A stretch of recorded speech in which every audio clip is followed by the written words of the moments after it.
Digesto, seu podcast genial de resumos, resenhas, ampliar seu repertório intelectual. Pega a ideia, leva adiante, mas saber em cada instante. Digesto, conhecimento essencial.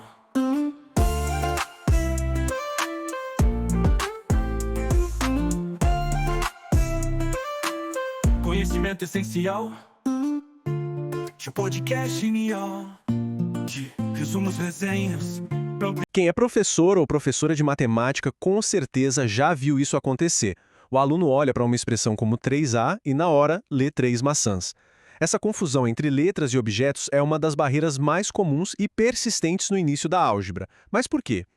Nessa análise, a gente vai mergulhar fundo num estudo que mapeou esse equívoco em detalhes, revelando não só por que ele acontece, mas, mais importante, como podemos ajudar nossos alunos a superá-lo.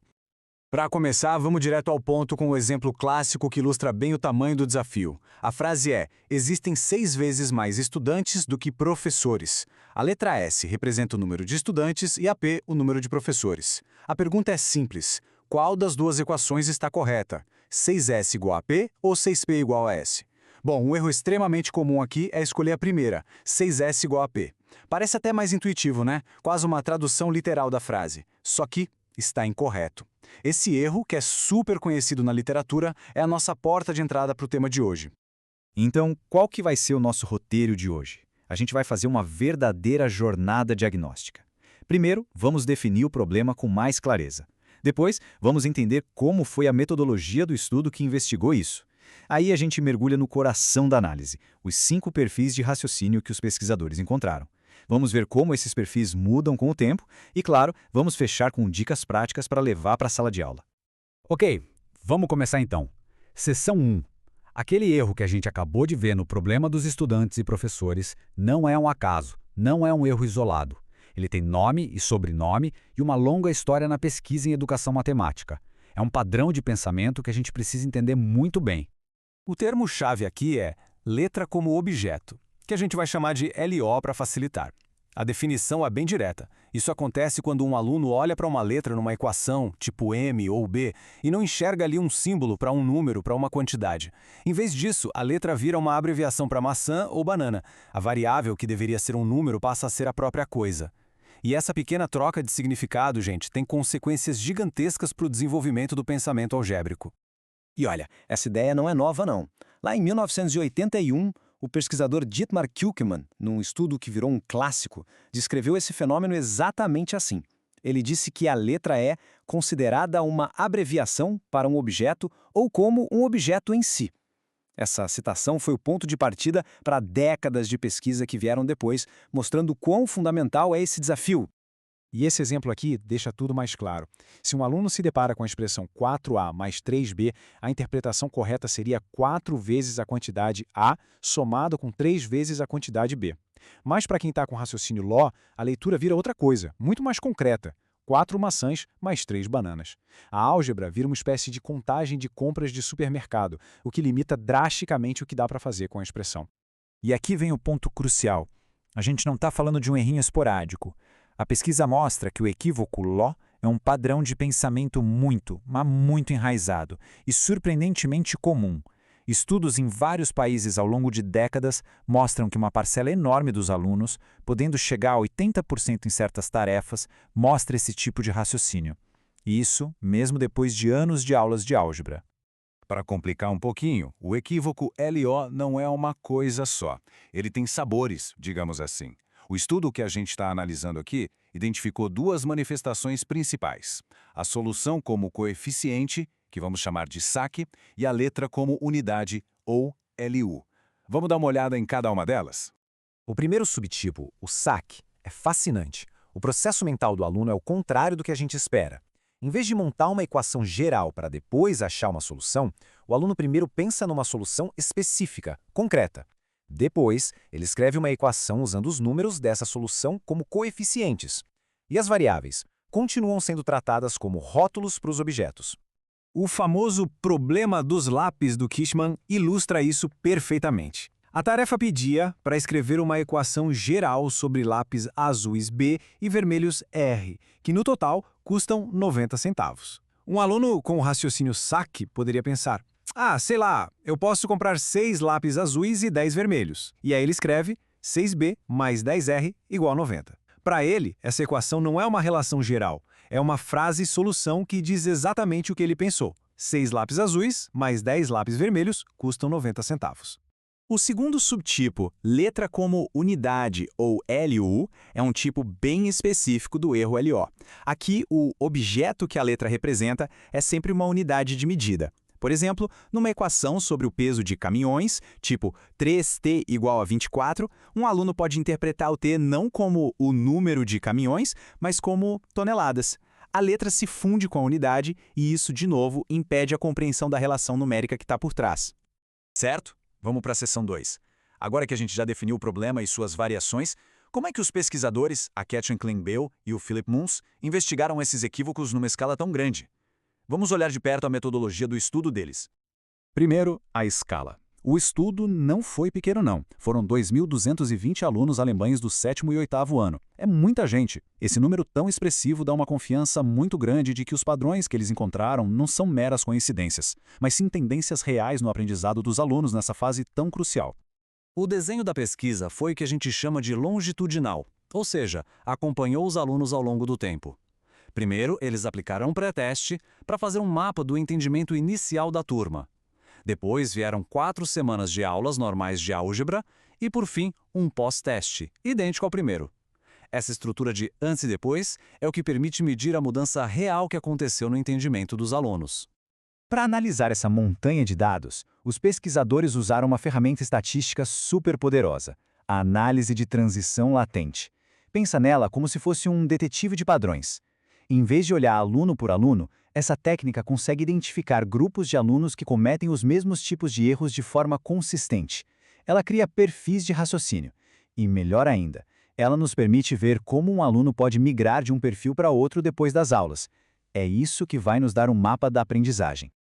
E isso nos leva direto para a seção 3, que é o coração da nossa análise. A tal da análise estatística não revelou 1 ou 2, mas 5 perfis diferentes de raciocínio entre os alunos. Agora, a gente vai examinar cada um desses grupos para entender a anatomia dos equívocos na álgebra.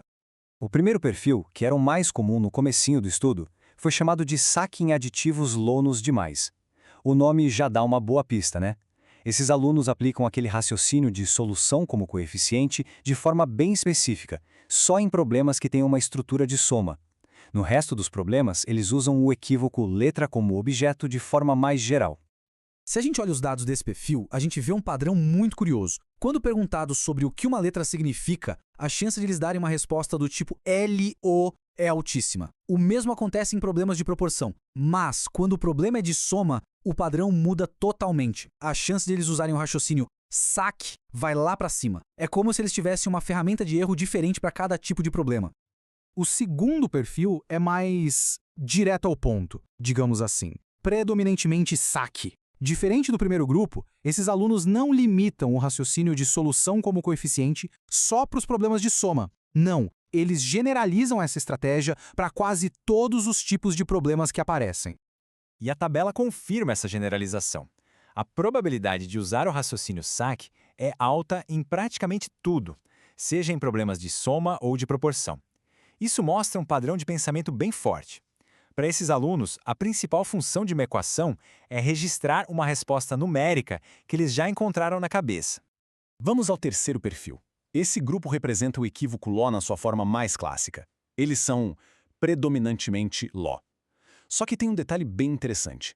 Eles têm uma chance razoável de acertar os problemas que têm uma estrutura de soma. A tabela mostra que o erro LO é a regra para essa galera, com uma exceção. Nos problemas de soma, a chance de acertar e a chance de errar são praticamente as mesmas, meio a meio. Esse é um sinal importante. A estrutura de soma, que lembra a aritmética do fundamental, parece ser um ponto de virada para eles. Eles ficam ali, na fronteira entre o certo e o errado, mas a confusão ainda domina na maior parte do tempo. O quarto perfil talvez seja o mais intrigante de todos. Esses alunos foram classificados como acerto em itens de significado. Ou seja, quando a gente pergunta o que uma variável representa, isoladamente, eles sabem a resposta. Mas na hora de aplicar esse conhecimento para construir uma equação, aí a coisa desanda. E a tabela desse perfil é muito reveladora. Olha só a primeira linha. Significado. A probabilidade de resposta correta é muito alta. Eles sabem que B representa o número de lápis azuis. Só que nas linhas de baixo, aditivo e proporcional, eles voltam a cometer os erros saque e ló. Existe uma desconexão muito clara entre saber o conceito e saber aplicar o conceito. É o clássico. Sabe a definição, mas não sabe usar. Finalmente, a gente chega ao quinto e último perfil, o grupo predominantemente correto. Como o nome já diz, esses são os alunos que já demonstram um entendimento mais sólido da função das variáveis, mesmo que ainda enfrentem algumas dificuldades bem específicas. A tabela confirma isso. A probabilidade de acerto é muito alta nos itens de significado e de soma. É alta nos proporcionais, mas veja bem, não é perfeita. Repara que na linha proporcional, a probabilidade de uma resposta low ainda é média. O estudo revela que um problema específico chamado Racetrack, ou pista de corrida, que envolvia unidades, continuou sendo um osso duro de roer até para esse grupo mais avançado. Vamos agora para a quarta seção, porque identificar os perfis é só metade da história. A grande questão é, o que acontece com esses alunos depois de 4 semanas de aulas de álgebra? Eles ficam parados nos mesmos perfis ou acontece alguma mudança? É aqui que a análise de transição latente mostra todo o seu poder. Esse gráfico mostra o resultado mais animador do estudo. Lá no começo, no pré-teste, o grupo de alunos com o entendimento correto era bem pequeno, só 7% do total. Mas, depois de 4 semanas de aulas, no pós-teste, esse grupo quase triplicou, pulando para 20%. Isso é uma prova de que a mudança conceitual é sim possível em um curto espaço de tempo. Para entender melhor o fluxo dessas mudanças, a gente pode imaginar como se fossem rios de alunos fluindo de um perfil para outro entre o pré-teste e o pós-teste. Alguns rios são bem largos, mostrando grandes grupos se movendo juntos. Outros são mais estreitos. A tabela que a gente vai ver agora nos mostra exatamente a probabilidade de cada um desses fluxos acontecer. Essa matriz é o mapa completo das transições. Os números na diagonal mostram quem ficou no mesmo lugar. Olha o perfil 3, predominante Law. Quase 70% continuaram presos nesse equívoco. Mas a notícia boa está fora da diagonal. Olha na mesma linha 3. Mais de 20% desses alunos conseguiram dar um salto direto para o perfil 5, o grupo correto. Esse foi o principal rio de progresso. E repara também como os alunos do perfil 4, aqueles que sabiam o significado, tiveram uma alta taxa de migração para o grupo correto. Quase 31% deles fizeram essa transição. E aqui tem uma notícia muito animadora. Daquele pequeno grupo de alunos que já estava no perfil correto no início do estudo, mais de 80% continuaram lá. Isso sugere com muita força que, uma vez que o aluno supera o equívoco Law e alcança o entendimento sólido, esse conhecimento é estável, é duradouro. Ele não desaprende com facilidade. Agora há uma descoberta que eu achei surpreendente. Se a gente olhar a coluna do perfil 2 da matriz, a gente vê que as probabilidades de alguém ir para ele são 0. Ninguém desenvolveu esse equívoco durante as 4 semanas de aula. O que isso sugere? Que o raciocínio saque generalizado é uma concepção que os alunos já trazem para a sala de aula, mas não é algo que a instrução de álgebra parece criar ou reforçar. A análise também revelou uma espécie de muro invisível entre os tipos de erro. É muito raro um aluno que usa o raciocínio saque passar a usar o LO clássico, e o contrário também. Eles parecem ficar presos na sua própria lógica. E isso é um insight muito poderoso para nós professores. Saque e LO não são só variações do mesmo problema. São 2 desafios conceituais distintos que vão exigir intervenções diferentes. Chegamos na nossa última sessão. Depois de toda essa análise, o que tudo isso significa para o dia a dia na sala de aula? Como é que a gente traduz esses achados de pesquisa em insights que podem de fato ser colocados em prática? A pergunta que fica é exatamente esta, né? Não adianta só entender os perfis de erro. O objetivo final é usar esse conhecimento para refinar a nossa instrução e ajudar os alunos a superar essas barreiras. Vamos ver algumas conclusões práticas que podemos tirar. Bom, aqui estão os pontos-chave. Primeiro, espere encontrar o erro LO. Ele é a norma, não a exceção. Segundo, diferencie o erro SAC do LO clássico. Um aluno que escreve uma frase solução precisa de uma conversa sobre o que é generalizar na álgebra. Já o outro precisa focar na definição de variável. Terceiro, o perfil 4 é uma grande oportunidade. Esses alunos já sabem a teoria. Eles precisam de atividades que os forcem a usar essa teoria. Quarto, usar X e Y ajuda, mas não é uma bala de prata, não resolve tudo. E por último, atenção redobrada em problemas com taxas e unidades, porque eles são difíceis até para os alunos mais avançados. E para fechar, aqui fica uma mensagem de esperança. Apesar da persistência desses erros, a mudança é sim possível. O estudo descobriu que em algumas turmas específicas, as taxas de melhoria foram altíssimas. O que isso quer dizer? Que uma instrução eficaz pode fazer uma diferença enorme, mesmo num período relativamente curto como 4 semanas. O professor e a professora são fatores decisivos nesse processo. Então, a reflexão final que fica é esta. Conhecendo esses perfis, conhecendo essas barreiras, qual seria o primeiro passo para transformar este diagnóstico em ação aí na sua sala de aula? A pesquisa nos deu o mapa do terreno. Agora, o desafio é usar esse mapa para guiar nossos alunos em direção a um entendimento muito mais profundo e poderoso da álgebra. Digesto, seu podcast genial de resumos, resenhas, pra ampliar seu repertório intelectual. Pega a ideia, leva adiante, mas saber em cada instante. Digesto, conhecimento essencial.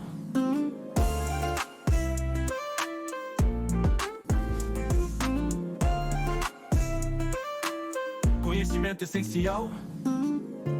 Seu podcast genial de resumos, resenhas, pra ampliar